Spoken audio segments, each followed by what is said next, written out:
தந்தை மகன் தூய் ஆவின் பெயராலே ஆமேன். மத்தேயு எழுதிய நற்செய்தி வாசகம் அதிகாரம் 9 இறைவசனங்கள் 27 முதல் 31 முடிய. அக்காலத்தில் இயேசு தம் சொந்த ஊரை விட்டு வெளியே சென்றபோது பார்வையற்றோர் இருவர், தாவீதின் மகனே எங்களுக்கு இரங்கும் என்று கத்திக்கொண்டே அவரை பின்தொடர்ந்தனர். அவர் வீடு வந்து சேர்ந்ததும் அந்த பார்வையற்றோரும் அவரிடம் வந்தனர். இயேசு அவர்களை பார்த்து, நான் இதை செய்ய முடியும் என நம்புகிறீர்களா என்று கேட்டார். அதற்கு அவர்கள் ஆமையா என்றார்கள். பின்பு அவர் அவர்களின் கண்களை தொட்டு, நீங்கள் நம்பியபடியே உங்களுக்கு நிகழட்டும் என்றார். உடனே அவர்களின் கண்கள் திறந்தன.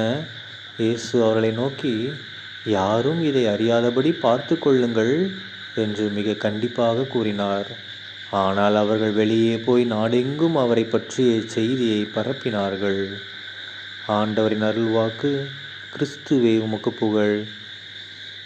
அன்பார்ந்த சகோதர சகோதரிகளே, இன்று திருவருகை காலம் 1ஆம் வாரம் டிசம்பர் 6ஆம் தேதி 2024ஆம் வருடம் வெள்ளிக்கிழமை.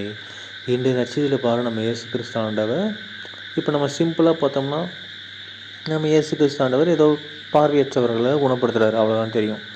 ஆனால் இதை ஆழ்ந்து சிந்தித்து பார்த்தோம்னா பாருங்களேன், அவங்க என்ன பண்ணுறாங்க, தாவீதின் மகனே எங்களுக்கு இறங்கும்னு கத்திக்கிட்டே அவரை பின்தொடர்றாங்க.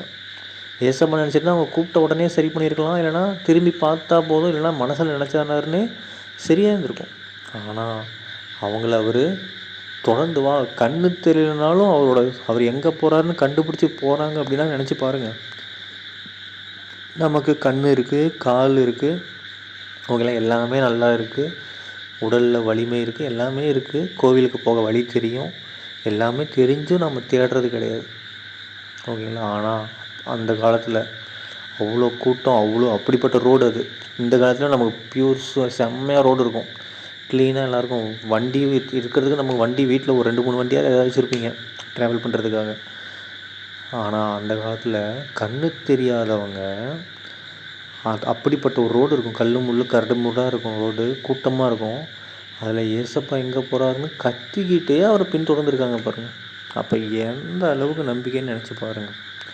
ஸோ நம்மளும் அவரை பார்த்து, எப்பா முடியலப்பா, என்னால் இந்த வாழ்க்கையை வாழ முடியல, எனக்கு என்ன பண்ணுறது ஏது பண்ணுறதே தெரியல, எனக்கு இந்த பிரச்சனை இருக்குது, அந்த பிரச்சனை இருக்குது, சின்ன பசங்க தான் படிப்பு எனக்கு ஏற மாட்டேங்குது, படிக்கிறதுலாம் நிற்க மாட்டேங்குது, என்ன பண்ணுறதுன்னு தெரில, ஒரு சரியான வேலை கிடைக்க மாட்டேங்குது, எந்த வேலையுமே எனக்கு செட் ஆக மாட்டேங்குது, திருமணம் ஆக மாட்டேங்குது, எந்த பொண்ணும் எந்த பையனும் செட் ஆக மாட்டேங்குது, குழந்தை இல்லை, எத்தனை வருஷம் ஆச்சு இன்னும் குழந்தை இல்லை, குடும்பத்தில் பிரச்சனை, அந்த பிரச்சனை, இந்த பிரச்சனை, கடன் பிரச்சனை, நில பிரச்சனை, தங்குறதுக்கு சொந்தமாக வீடு கிடையாது, அப்படி இப்படின்னு எவ்வளவோ பிரச்சனைகள் இருக்கும். அத்தனை பிரச்சனையை வச்சுக்கிட்டு என்ன பண்ணக்கூடாது, அப்படியே இருக்கக்கூடாது. ஏசப்பாவை துரத்த ஆரம்பிக்கணும் நாம். அந்த குருடர்கள் எப்படி துரத்துனாங்க இல்லையா பார்வையற்றோர், அந்த மாதிரி நாமளும் என்ன பண்ணுவோம், ஏசப்பா தாவீதின் மகனே இறங்கும் எனக்கு ஹெல்ப் பண்ணுங்கன்னு சொல்லி துரத்தணும் அவரை, ஏசப்பாவை. எங்கே ஏசப்பாவை உங்களுக்கு கொஞ்சம் டைம் சும்மா இருக்கீங்க அப்படின்னா உடனே கோவிலுக்கு போயிருங்க. கோவில் சாத்தியிருந்தால் வெளியில் உட்காந்து ப்ரேயர் பண்ணுங்கள், இல்லைனா கையில் ஜெபமாலை எடுத்து டக்குன்னு ஜெபம் பண்ண ஆரம்பிங்க. வீட்டில் கண்டிப்பாக எல்லார் வீட்லேயும் திருஹൃதி ஆண்டவர் படம் வச்சுருப்போம். ஸோ திருஹൃதி ஆண்டவர்கிட்ட வேண்டுங்க, வேண்டிக்கிட்டே இருக்கணும். அவங்கள சும்மா விடக்கூடாது, அவங்க கண்டுக்காமல் போயிடுவாங்க.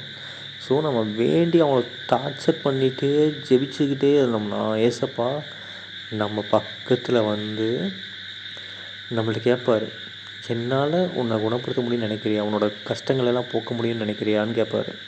நாம் அப்பா உங்களால் மட்டும்தான் முடியும்னு சொன்னோம்னா, நீ விரும்பியபடியே உனக்கு நிகழட்டும் அப்படின்னு சொல்லிடுவார், அது நடக்கட்டும் அப்படின்னு சொல்லிடுவார்.